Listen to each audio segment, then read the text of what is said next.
What's up, guys? It's your boy, the Piscine Predator. I'm back with that TPP True Crime Talk. Before we jump into it, y'all know what's up. Can you smash that like and that subscribe for your boy? I'm gonna get this channel growing and pumping in that algorithm, and maybe, you know what I'm saying, even hit that share button. Help me out. Get it out there. You know what I mean? Just because I'm telling you right now, I know that I don't run them videos and I don't do all this some of the stuff some of these other creators do, but I don't bring you no BS either. So for all those that like the non-BS approach, shoot me out to the other people that like that non-BS approach. Let them know I'm alive and out here kicking in these YouTube streets. All right, guys, enough with the begging and the promotions. Let's jump into it. All right, the topic for this video, you know, this one's gonna be one of them ones that might offend some people, you know, might make some people upset depending on where they stand. But so far, if you're watching me this far and you're subscribed to me this far, unless you're a random individual, you might be down with what I'm saying. So this topic for this video is the Louisville shooting, right? And I ain't gonna make this real long and complicated, you know, video on this. Most of you already know what's up. Most of you've already done the research, know exactly what happened with this situation.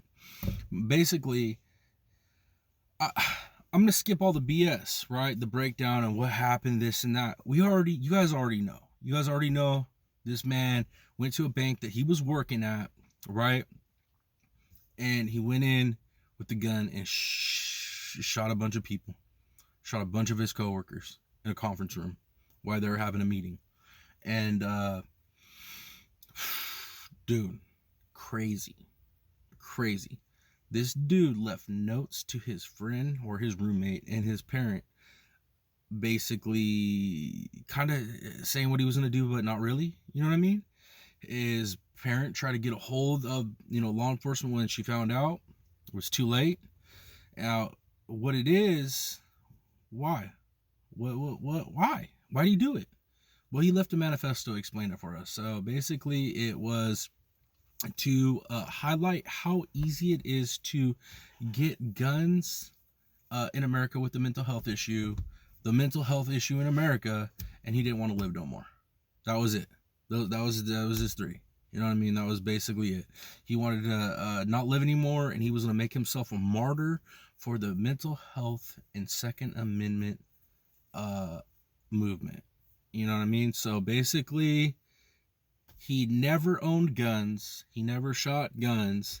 And literally, days before he went and did this, he went and bought a gun. Figured out how to use it. Showed up to work. Tried to warn one lady that he first saw to run. And then shot her. And proceeded to unload on everybody else. And then wait. So he killed enough people that he could kill, and then he waited for engagement with law enforcement. And when law enforcement shows up, one of the two responding officers come up and catch fire, right? I think one gets grazed and the other one gets hit in the head. And he's in critical condition now. Dude, I don't know, man. I don't know. I think it's pretty safe to say that it's no longer argument that it is a mental health issue in America. Now, we can get into the whole Second Amendment, you know, we should do this, we should do that, this, that, and the third. But you know what? I'm an extremist in a way to where I understand that human nature doesn't change unless it's forced to change, right? And it usually takes extreme things to make things change. Now, where am I going with this? You think I'm going to say like, oh, we need to impose more laws and restrictions on firearms? No, that's wrong. I think we should loosen it up. I think we should promote our culture in America and teach our children how to shoot guns and how to handle guns safely and respectfully. And I think that we need, I think more states need stand your ground laws. And I think there should be constitutional carry. Because think about it. He went into a place he knew that nobody was going to be armed, so that he can go ahead and just take his frustrations out on his miserable life on these people. And none of these people, he knew none of these people were going to have guns. Just like every freaking mass shooter. Just like every weak, evil, spineless POS that goes and does this, they go do it in places where they know they ain't going to get shot back. So he knew he was going to be able to get as much damage in and make a statement before the police came and killed him. He knew that. And that's what he wanted to do. So to me, taking more firearms away and more restrictions on firearms for legal law-abiding citizens, you know what I mean? Like, that makes no sense. Like, yo, we need to be, teachers need to be trained and strapped. There should be security on the schools. Like, where was the security in that bank? Where was the security in the bank? Where? I don't understand. Like, he had to have known there wasn't going to be security. And if there was, what did they do? Damn, dude, crazy, bruh. So, yeah, in my opinion, it's not let's take more guns and more rights away. It's let's promote our culture more. Let's teach people how to use it, and let's promote you know what I mean? Like, mental health is an issue. Let's promote getting that shit taken care of. Like, see, I'm gonna go back to that, dude. It's like our country spends so much money overseas doing all this crap, waste of funds, so much, when we could literally put in so many of those funds into fortifying our schools, right? Fortifying our borders, and actually implementing programs for our American people that are struggling. And maybe less of this shit would be happening. But hey, that don't sound good when you're running for offices, right? I don't know, man. This is one of those topics, bro, we could go all day on. But one of the things I want to get to on this that I found incredibly interesting is the fact that this individual was a very well-known, very well-liked, very athletic star in high school. Like, he was a somebody. And then he goes to college. Fine. And then he gets out of college. He's different. He starts working. He's different. All right. Well, we found out that he's been dealing with anxiety and depression. He's been getting mental health help. Now, he's 23 years old, I believe. That was what it was, 23. And, dude, at 23 years old, right, dealing with all those mental health issues, when everything's been fine in your life, it's like, how could that be? Well, there's a lot of reasons that could be, right? The stress of, the real world, you know what I mean? But there's a key thing that we found out about this guy that makes me feel like I have a good opinion and speculation on what he might have been dealing with. Now, here's the thing is they said his personality changed significantly, right? Okay. And now they're also investigating him, the autopsy wise. They're looking for CTE in his brain, because I guess he had suffered multiple concussions through his sports career in high school, to the point where he had to wear like a soft helmet when he was playing basketball. I ain't really seen that very much. You know what I mean? I've seen face shields, but not so much head gear. And I guess he was getting really bad headaches from it, like back then. And that was back then. So let's see too. What is another factor? You know what I'm saying? As far as mental health goes, is early 20s, mid 20s, late 20s, dude, that's when you start seeing males, if they're going to have schizo, you start seeing onset of that. So could this have been a schizophrenic situation? Because his whole personality had started changing. He wasn't jiving with his coworkers. And I found out as well, he wasn't even up for getting fired. His superiors were just kind of like, worried about his situation where he wasn't, jiving with his coworkers. So he wasn't on the chopping block like was first reported. But his personality and his changes have been noticed, and his inability to really gel with his coworkers had been noticed. Good thing it had been noticed, because that's a detail, right? So it's like, now that is either from CTE, or it could be from, you know what I'm saying, that's schizophrenia. And I speak on that schizophrenia because I have a little brother that has it. And it's pretty bad. It's pretty bad. And I watched him go from this normal, very athletic kid who was good at anything that he did. Getting into his 20s, he changed. He started changing. He started wilding out. And it was just, it's bad, man. And I mean bad. We'll just say he's on a long vacation. He's on a long vacation. He got pretty bad.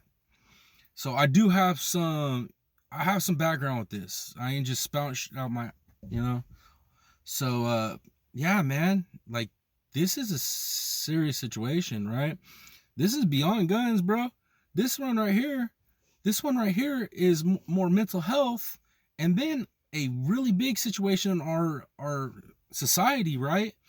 Okay, we all think of sports as being normal, right? Football, all that stuff is being normal, right?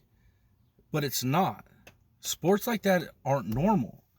Human beings we didn't get down like that in the past, in history, right? So, but now, from the time we're born, like, we're encouraged to do sports, and a lot of contact sports for us males fucks your brain up, straight up. And granted, some people's genetics can deal with the concussions and the head trauma, but then there's a lot of people that can't, where it causes CTE, and it can cause you to go crazy and kill yourself or kill other people. This has happened before. For a fact, we know this has happened before. We have other athletes that have done this. Either killed themselves or, went and killed other people.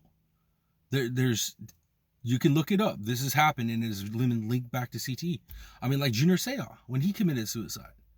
I mean, that's straight up CTE, bro. He was having all kinds of mental health issues, and come to find out his brain was freaking done from playing freaking football.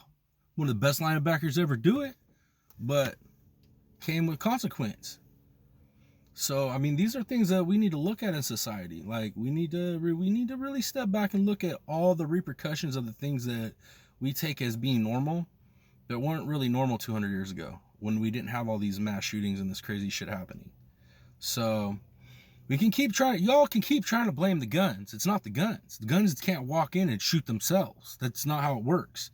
The guns can't purchase themselves and take themselves to a school or a bank or a mall or wherever it may be and shoot themselves. They just can't do that. They can't.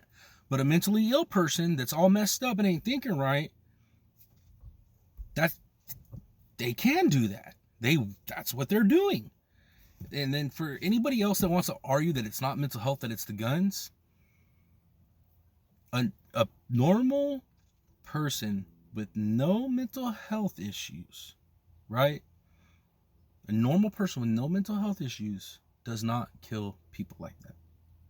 They don't. Unless they're in the military and that's just duty, or they're in law enforcement and they got to squeeze a trigger. A normal, well-adjusted person that's not struggling with these issues doesn't do this. They don't. They don't. Period. So to argue that it's the guns and it's not mental health, like, that's absolutely preposterous, man. It is. It's absolutely asinine. It makes no sense. And I mean, like I broke it down before, like you go back to it, like mass shootings, like these whole school and that stuff didn't start popping off until the 60s, 1960s, dude. And that's when you started seeing mass shootings. Not like a random shooting here or there, because you can go back to the 1800s where, like, somebody was pissed off at a teacher, or a teacher was pissed off at staff, and, like, it was a one-on-one, one person was killed type of situation. But that's happened at jobs. That's happened at all kinds of situations throughout history. And it might not have been a gun. It might have been a knife, or it might have been smash a dude with this. But, like, these small events have happened in history, but it's never been mass shootings like this up until around 1960s. Now, what's changed? But I'm telling you, dude, go look at the correlation between it all, right? There's a lot. There is a lot. Now, just think about this too. Let's think about how many single moms out there that are raising sons that aren't raising them to be masculine, and then they go into the society and get molded by this toxic feminist society that we got going on, right? And then, they're not taught to deal with their emotions properly, Like a man will teach you how to deal with your emotions. As a man, they're taught to let their emotions show. And as men, we don't have the luxury of that, because our emotions come fueled by testosterone.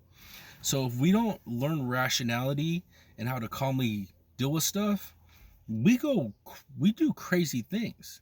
So if you're taking these boys that aren't being raised to be masculine men, and then they're thrown in situations like football or sports or fighting or whatever the case may be, they're getting their brain knocked around.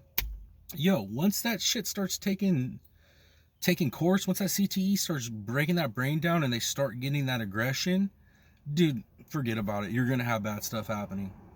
You just are. Or you have that same kind of raising and upbringing, and then you have a mental health issue like, a little schizophrenia, or maybe you're just a straight next level narcissist or sociopath or psychopath. Like, it's gonna happen. It's gonna happen. You know what I mean? So for all the people that get sucked into this whole anti-gun bullshit, you guys really got to do your research. And it's not just talking points from the left or the right. Go do your history. Go look, go back and look. When did this stuff started happening? And then look at the changes in society that link up with this stuff. You know what I mean? Look, for every, it's cause and effect, bro. Every action has an equal opposite reaction. So this shit ain't just happening because guns exist. Because guns have been around since before we got to this freaking continent. All right. Since we've been here, it's been a part of our culture. Kids have been raised with it, taught proper. I mean, I was from that type of family. First time I shot a 12 gauge shotgun, I could barely hold that thing up. But I was taught right. I was taught how to shoot pistols. I was taught how to carry firearms and respect firearms from a very early age. And that's how every household should be in America. Every household. I understand some of y'all are scared of guns, but I promise you, the ones that are scared of them, if you go out with a responsible individual that's been raised around them and knows what they're doing, you will leave that range addicted. Ain't no way around it. You will leave that range addicted and ready to go down and get your first firearm. I promise you. Dude, I've seen it. I've seen anti-gun people go to the range for the day with the proper individual knows what they're doing and teaches them how to do the thing, and they leave less scared and more empowered, and they actually like it and they get it after that. They understand it after that. Yeah, guys, I don't know. I'm sorry this turned from the shooting coverage to, Second Amendment rant. But hey, man, this is what it is, because every time this shit pops off, they want to come after our guns. But the thing is, it ain't the guns. It's our society. So we got to fix our society. And you all see what's going on right now, dude. Y'all see what's going on right now with the genders and the Bud Lights and the man, you guys see, it's clown world, dude. It's clown world. We're living in the upside down. So more of us need to step up and start voicing these opinions and actually teaching people. Take some time to take your liberal friend out or your liberal acquaintance and teach them how to fire a gun and see if you can't change their mind. You know what I mean? But all right, guys, I'm gonna go ahead and wrap this up, though. I just want to touch on the topic, touch on the case, and touch on the fact that a lot of this stuff ain't being talked about with the mental health issues the dude was going through, and the fact that, that's just what it is. That's what happened. And no, taking the guns away ain't gonna stop nothing. Dude, honestly, if this dude he could have went in there with a knife and did as much work as he did. That's straight up. It happens over where they don't have guns. Dudes just get a car or a knife or an axe or whatever the case may be, and they'll do work. So I don't know, guys, but that's what I got, man. That's what I got. That's what I thought. And that's what I thought. That's what I think. Those are my opinions on it. Those are my feelings on it. If you like it, you like it. If you don't, you don't. Either way, let me know down in the comments. I always appreciate that. I love engaging with you guys. You guys are legit. Always good conversation down there. But I'm gonna go ahead and wrap it up. It's your boy, the Piscine Predator. And until the next video, y'all, much love. Peace.